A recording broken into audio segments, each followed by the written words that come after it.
सांगणार, पण या लोकांनी 2.5 वर्ष महाराष्ट्रात सत्ता होती. त्या 2.5 वर्षात महाराष्ट्राच्या जनतेला, शेतकरी असो, कामगार असो, विद्यार्थी असो, कोणत्या क्षेत्रात पायाभूत सुविधा असो, उद्योगधंदे असो, काय दिलं महाराष्ट्राला जनतेला? 2 हाताला काम दिलं, तरुण तरुणींच्या हाताला नाही. चला कोकण, सिंधुदुर्ग, रत्नागिरी जिल्ह्यात शिवसेनेचा उमेदवार उद्धव ठाकरेचा लढतोय.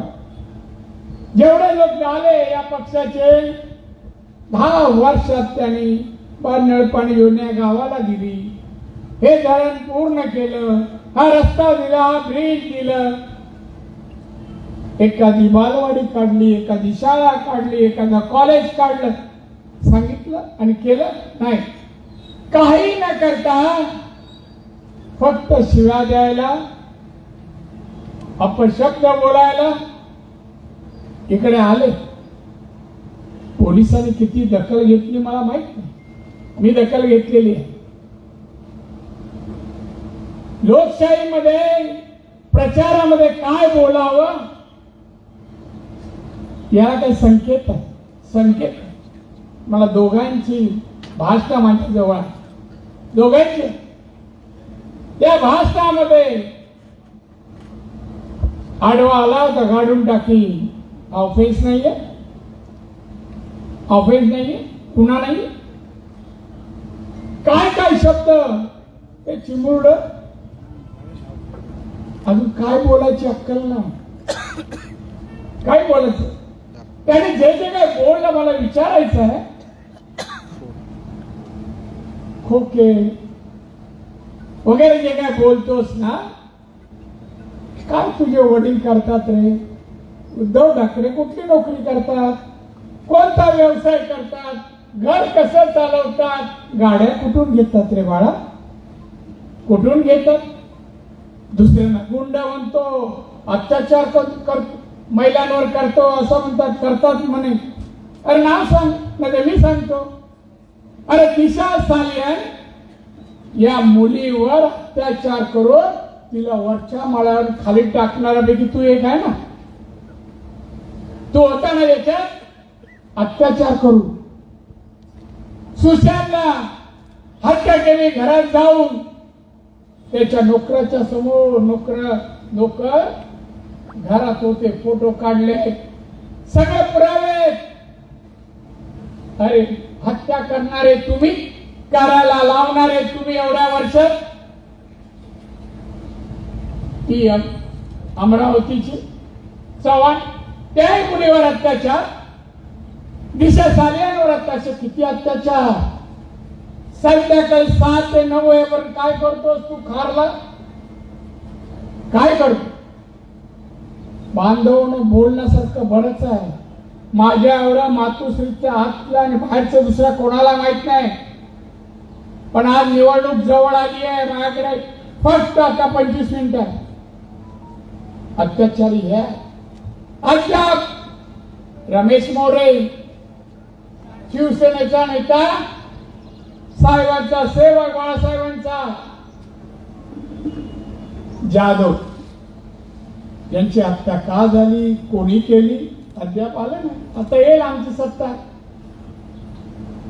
हत्या करायला लावणं आणि करणं एकमेव धंदा. अरे पेट्या त्या कुठे जातात माहित आहे मातोश्री? काम धंदा नाही, मर्चिडीज येते कशी हो?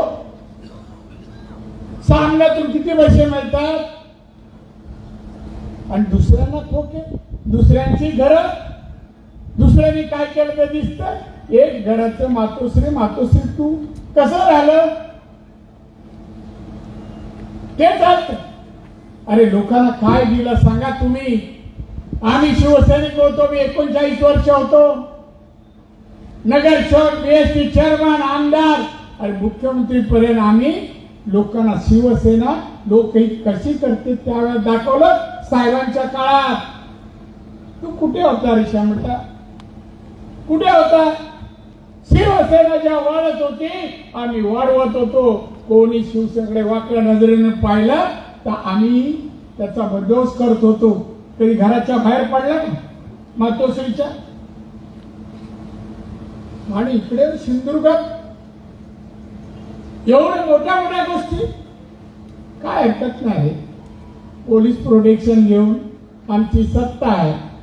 आमचे होम मिनिस्टर बदनाम होऊ नये म्हणून आम्ही थांबतो. कसल्या गोष्टी गाडाबिड्याचे करतो. अरे माशी मारायची शहरा बसली तर ती मारू शकत नाही. स्वतः काय केलं रे कर्तृत्व सांग.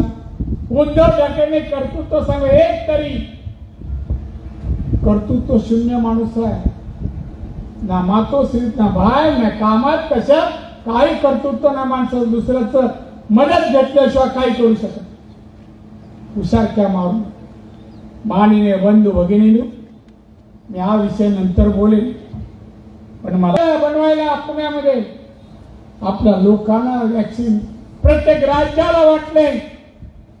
बांधव महाराष्ट्राला पण वाटले असताना महाराष्ट्रात मोदींची औषधं आली. त्याचं टेंडर काढलं उद्धव ठाकरेंनी.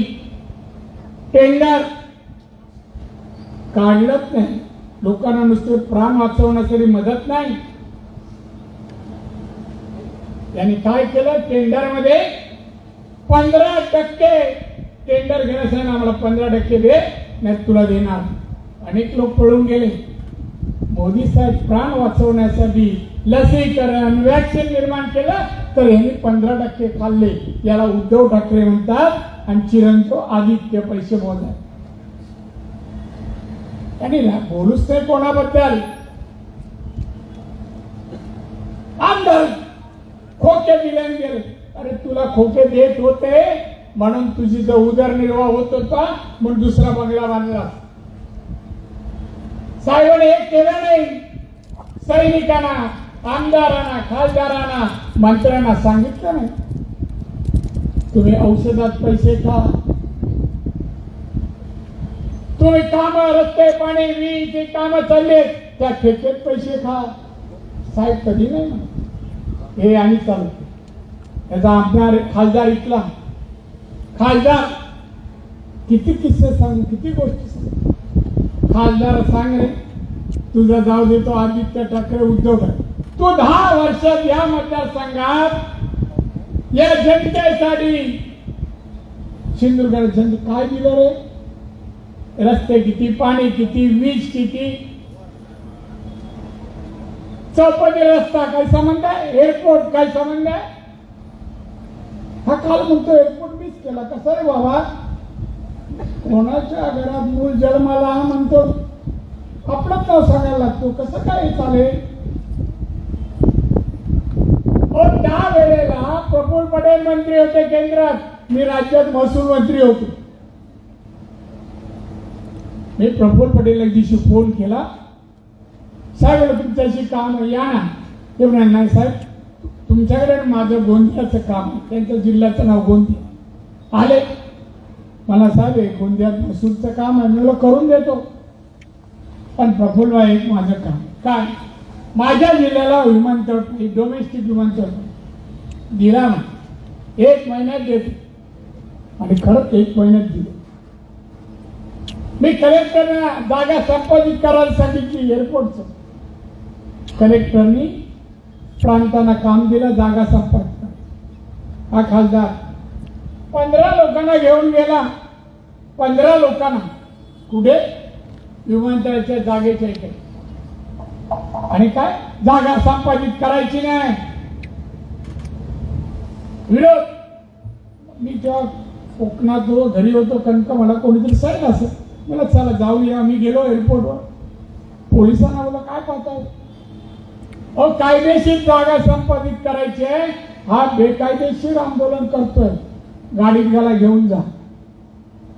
हा विरोध. बांधवांना मी विमानतळ पूर्ण केला.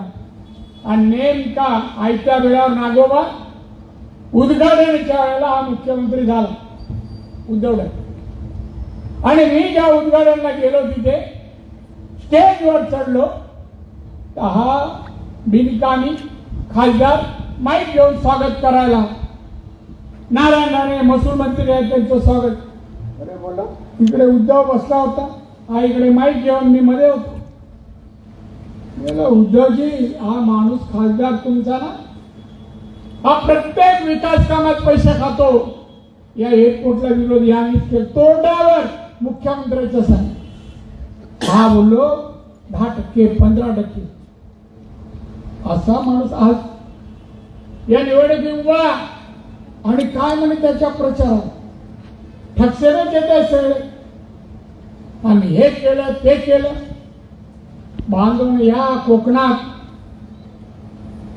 जैतापूरचा प्रकल्प येत होता, त्याला विरोध.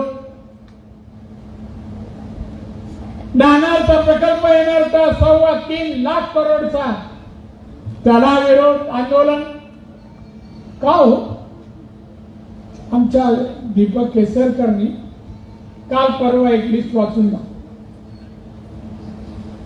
किती आपल्या देशात, नाही मला वाटतं राज ठाकरेंनी वाचून, राज आपल्या देशात नाणार सारखे प्रकल्प 10 ते 12 चालू आहेत. आणि हे म्हणता असं होईल तसं होईल, पर्यावरणावर परिणाम होईल, लोक काय